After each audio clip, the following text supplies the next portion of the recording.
Kita masuk ke bab Arkanul Islam.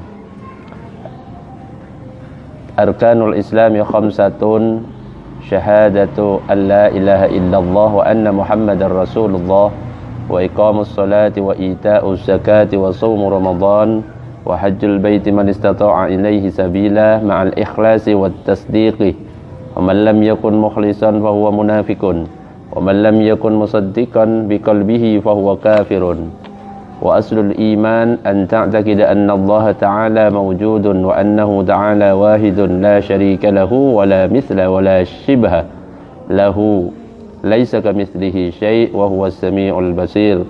Khalaqas samawati wal arda wa khalaqal mauta wal hayata wat ta'ata wal ma'siyah was sihhata was suqma wa jami'al kauni wa ma fihi, wa khalaqal khalqa wa a'malahum wa qaddara arzaqahum wa ajalahum la tazid wa la tanqus wa la yahdusu hadithun illa biqada'ihi wa qadarihi wa iradatihi, wa annahu ta'ala hayyun alimun muridun qadirun mutakallimun sami'un basirun ya'lamu kha'inatal a'yun wa ma tukhfis sudur wa ya'lamu sirra wa akhfa, khaliqu kulli syai' wa huwal wahidul qahhar.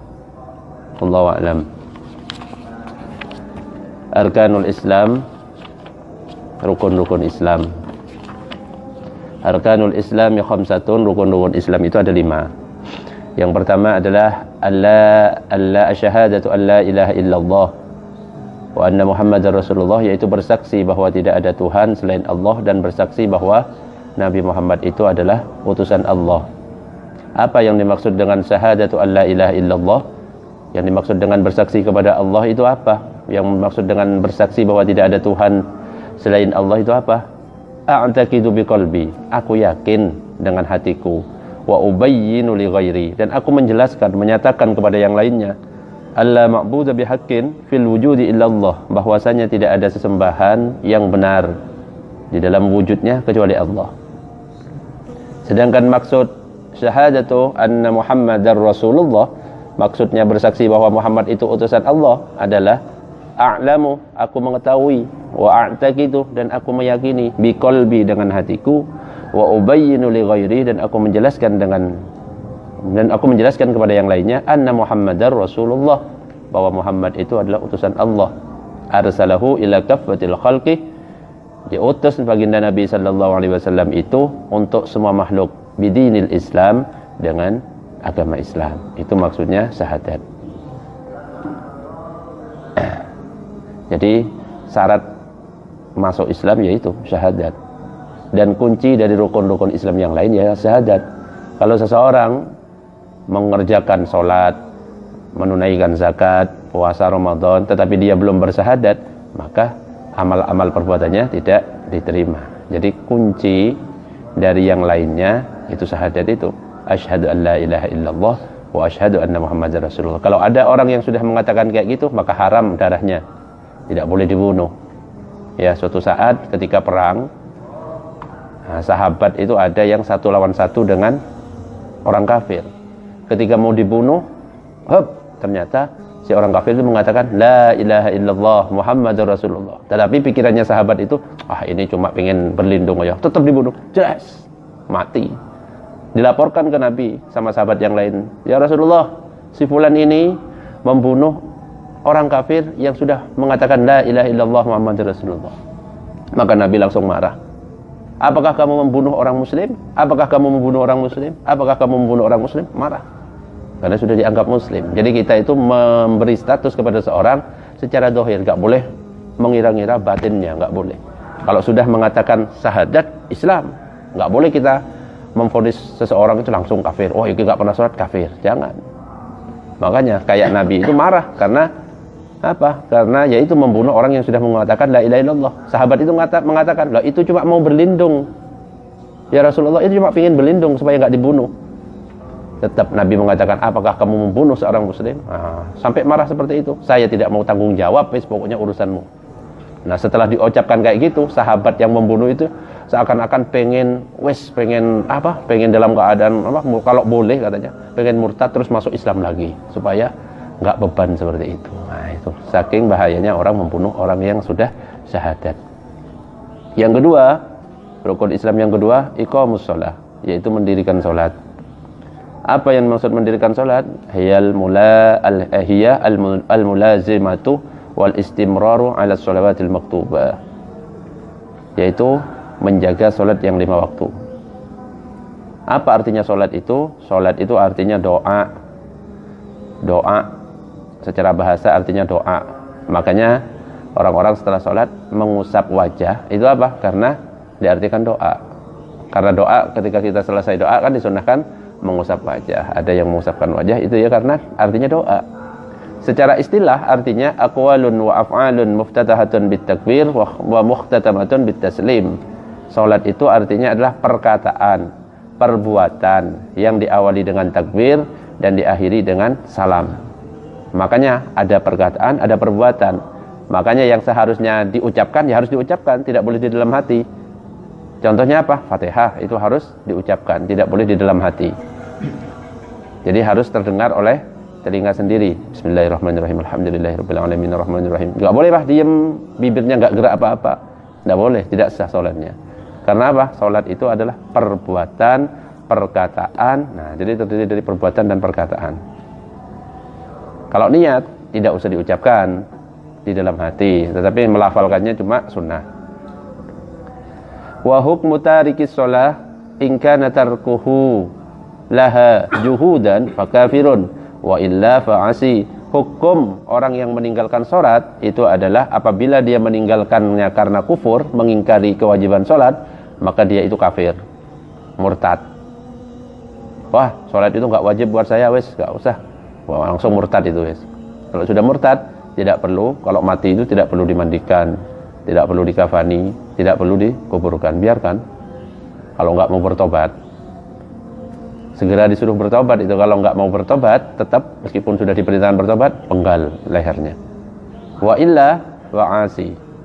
Jika dia itu meninggalkan sholat bukan karena kufur, bukan karena mengingkari, karena malas misalnya, berarti dia itu cuma tergolong sebagai orang-orang yang bermaksiat, tapi tetap statusnya muslim. Jadi kita yang pernah nggak sholat dulu, tetapi tetap yakin sholat ini wajib, tapi saya malas, sibuk kerja, nah itu cuma statusnya sebagai orang bermaksiat. Tapi harus diqodho. Sudah berapa tahun nggak sholat? 5 tahun. Saya sudah bertobat setelah 20 tahun nggak sholat, yuk di itu qodho selama 20 tahun, dicicil mulai sekarang. Tapi kalau Imam Ahmad bin Hambal mau karena ingkar atau dia malas, tetap langsung murtad. Yang keempat, yang ke berapa? 1, 3, wa ita'uz zakah, menunaikan zakat. Yang kelima, yang keempat adalah wa shaumu Ramadan, puasa di bulan Ramadan. Yang kelima, wa hajjul baiti man istata'a ilaihi sabila, pergi haji bagi orang yang mampu ke Baitullah, pulang perginya. Dengan apa? Ma'al ikhlas, dengan ikhlas, wa tasdiqi, dengan pembenaran. Faman lam yakun mukhlisan fahuwa munafikun. Barang siapa yang mengerjakan itu semua tidak ikhlas, maka dia itu orang munafik. Jadi orang munafik itu salah satu cirinya dia mengerjakan sesuatu bukan karena Allah, tetapi dia itu riya, dia sholat karena riya, dia bersedekah karena riya, dia melakukan apa-apa pengen dipuji orang. Itu salah satu tanda orang munafik. Dan orang munafik itu tempatnya adalah paling bawahnya neraka jahanam. Dan orang munafik itu lebih berbahaya daripada orang kafir. Kalau orang kafir sudah jelas, oh ini orangnya. Tapi orang munafik itu musuh dalam selimut. Wa man lam yakun musaddiqan biqalbihi fahuwa kafir. Tetapi orang yang tak membenarkan dari dalam hatinya, maka dia itu kafir. Itu. Wa aslul iman, sedangkan hakikat dari iman, apa sih iman itu? Iman itu adalah antaqida, kamu meyakini annallaha ta'ala mawjudun, bahwa Allah itu ada. Jadi kalau kita tidak meyakini bahwa Allah ada, ya kafir otomatis. Sifat wajib bagi Allah kan ada 20, wujud, qidam, baqa. Nah itu Allah ada, Ada yang mengingkari nggak ada sifat wajib bagi Allah, secara tidak langsung mengingkari sifat wujud, qidam, baqa. Apa? Kafir. Wa annahu ta'ala wahidun, dan meyakini bahwa Allah itu esa. La syarika lahu, tidak ada sekutu baginya. La mislah, tidak ada yang semisal. Wala syibhah, tidak ada yang serupa. Jangan sampai menyerupakan Allah. Allah punya tangan, tidak boleh. Allah punya wajah, nggak boleh. Allah turun dari langit, nggak bisa dibayangkan seperti itu. Ya, pada sepertiga malam hari, maka Allah turun dari langit, ya kan, menuju langit dunia. Nah, gitu. Kemudian mengatakan, siapa yang berdoa saya kabulkan, siapa yang mohon ampun saya ampunkan. Jangan dibayangkan bahwa Allah turun dari tangga ke langit ke dunia, bukan. Kalau sudah membayangkan seperti itu sudah menyerupakan Allah, nggak boleh. Kenapa? Laisa kamitslihi syai' wa huwas samiul basir. Tidak ada satupun yang serupa dengannya, dan dia maha mendengar lagi maha melihat. Maha mendengar maha melihat, jangan dibayangkan bahwa Allah ada matanya kayak kita, gitu loh. Kalau Allah menciptakan sesuatu secara tidak langsung, Allah itu mengatakan saya nggak serupa dengan ini, nah, gitu loh. Allah menciptakan manusia kayak gini, Allah mengatakan secara tidak langsung, pokoknya tidak seperti ini modelnya. Allah menciptakan bumi, artinya Allah nggak seperti bumi. Allah menciptakan bintang, Allah nggak seperti bintang, nah, gitu. Kenapa? Laisa kamitslihi syai' wa huwas samiul basir. Tidak satu pun serupa dengannya, dia maha mendengar lagi maha melihat, gitu. Allah bersemayam di atas aras, bukan bahwa Allah duduk-duduk di atas aras, bukan. Allah duduk berdiri di situ, enggak. Tetapi artinya apa? Allah menguasai aras. Kalau misalnya dikatakan Allah berada di atas aras, duduk di situ, artinya kan sudah menyamakan dengan sifat manusia. Manusia duduk kan? Duduk. Kalau Allah dikatakan duduk, loh kok sama-sama duduk? Nah, gitu nggak boleh. Nah, apalagi dikatakan duduknya di atas aras, artinya yang duduk di atas aras kira-kira butuh berarti kan kepada aras, ya? Apakah mungkin pencipta butuh kepada yang diciptakan? Ya nggak mungkin kalau Allah butuh kepada yang diciptakan. Allah itu nggak butuh, qiyamuhu binafsihi. Allah berdiri sendiri, nggak butuh dengan aras, nggak butuh dengan waktu, nggak butuh dengan zaman. Nah.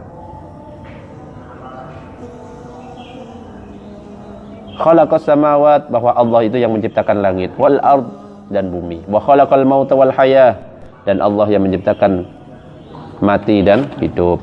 Wa ta'ah wal maksiyah, Allah juga yang menciptakan taat dan maksiat. Jadi ada orang yang taat, ya Allah semua yang menakdirkan. Ada yang maksiat, sudah ditakdirkan semuanya. Nah, seandainya ada orang yang sudah berbuat baik, taat dari awal hidup sampai mati, ternyata dimasukkan oleh Allah ke dalam neraka, kira-kira adil pada Allah? Hah? Ternyata ada orang yang maksiat dari awal hidupnya, akhir-akhir sama Allah diberi hidayah, mati masuk surga. Adil pada kira-kira? Nah, terserah Allah, adil kan Allah yang membuat, gitu loh. Meskipun ternyata dia itu melakukan amalan-amalan ahli surga, ketaatan terus, sama Allah mau dimasukkan neraka. Adil penciptaannya Allah. Sama kayak saya beli permen, mau saya makan, saya buang, boleh apa enggak? Boleh. Kenapa? Karena punya saya permennya. Baru kalau misalnya punyanya Pak Aziz misalnya, nah itu baru nggak boleh Pak Aziz. Masalahnya semuanya ciptaan Allah, jadi terserah Allah. Was-sihhah, was-sukmah, yang menciptakan sehat dan sakit Allah. Wa jami'al kauni wa ma fihi, dan yang menciptakan seluruh semesta yang ada di dalamnya Allah. Wa khalaqal khalqah, dan yang menciptakan makhluk Allah. Wa a'malahum, dan perbuatannya juga Allah. Wa qaddara arzaqahum, yang menentukan rezeki juga Allah. Wa ajalahum, yang menentukan ajal juga Allah. Jadi rezeki itu sudah ditentukan oleh Allah. Dan Ibnu Athaillah As-Sakandari dalam kitab Al-Hikam, jangan kamu sibuk dengan sesuatu yang sudah ditentukan oleh Allah. Yang sudah pasti itu jangan kamu sibuk mencari itu, tetapi kamu sibuk dengan hal yang belum pasti buat kamu. Apa? Kamu belum pasti masuk surga. Nah, cari amal-amal supaya kamu bisa masuk surga. Kalau rezeki sudah ditentukan oleh Allah. Meskipun kita duduk di sini, kalau Allah sudah menentukan, akan datang orang yang membawa, lewat perantara seorang datang, tiba-tiba ada yang ngaturkan minum gitu. Kita tidur misalnya di dalam rumah, nggak keluar-keluar selama seharian. Kalau Allah sudah menentukan rezeki, tetap akan ada yang ngetok. Tetap. Bahkan dikatakan di dalam Al-Qur'an, "Wa ma min dabbatin fil ardi illa 'alallahi rizquha wa ya'lamu mustaqarraha wa mustawda'aha kullun fi kitabim mubin." Tidaklah makhluk yang melata di bumi ini kecuali Allah yang memberinya rezeki, dan Dia mengetahui tempat berdiam makhluk itu dan tempat penyimpanannya. Semua tertulis dalam kitab yang nyata, yaitu Lauh Mahfuz. Cicak itu loh, makanannya apa? Nyamuk. Kalau dibayangkan susah, cicaknya nggak bisa terbang, nyamuknya kemana-mana. Tapi dekat, tetap mendekat, cek kena. Nah, gitu sama. Makanya Pak Nasir nggak kerja, misalnya Pak Nasir duduk terus sholat di dalam rumah, insya Allah lapar. Kalau kerja ya usaha, disuruh usaha. Wa ajalahum, dan yang menentukan ajal Allah. La tazidu la tanqus, tidak bertambah tidak berkurang. Wala yahdutsu haditsun, dan tidak ada yang terjadi suatu kejadian itu illa biqadaihi, kecuali dengan ketetapannya. Nah, jadi semuanya itu sudah ditetapkan oleh Allah. Bahkan daun yang jatuh itu sudah ditulis pada detik ini, hari ini, jam segini, tanggal segini, daun di posisi ini, jatuhnya di sini. Nah, itu sudah tertulis semuanya. Pada jam segini, hari ini, nah, Pak Freddy duduknya di sini, itu sudah tertulis semuanya. Wa qadarihi, mana? Illa biqadaihi wa qadarihi wa iradatihi, kecuali dengan ketentuan Allah, sesuai dengan kehendak Allah. Wa annahu ta'ala hayyun, dan bahwasanya Allah itu hidup, alimun, bahwa Allah maha mengetahui, muridun, maha berkehendak, qadirun, maha menguasai, mutakallimun, maha berfirman, sami'un, maha melihat, sami'un, maha mendengar, basirun, maha melihat. Ya'lamu kha'inatal a'yun, Allah itu mengetahui yang berkhianat, mata-mata yang berkhianat. Wa ma tukhfis sudur, Allah juga mengetahui apa yang disembunyikan oleh dada, oleh hati maksudnya. Wa ya'lamus sirrah, dan mengetahui rahasia-rahasia. Wa akhfa, dan mengetahui apa yang disembunyikan. Khaliqu kulli syai', dan Allah yang menciptakan segala sesuatu.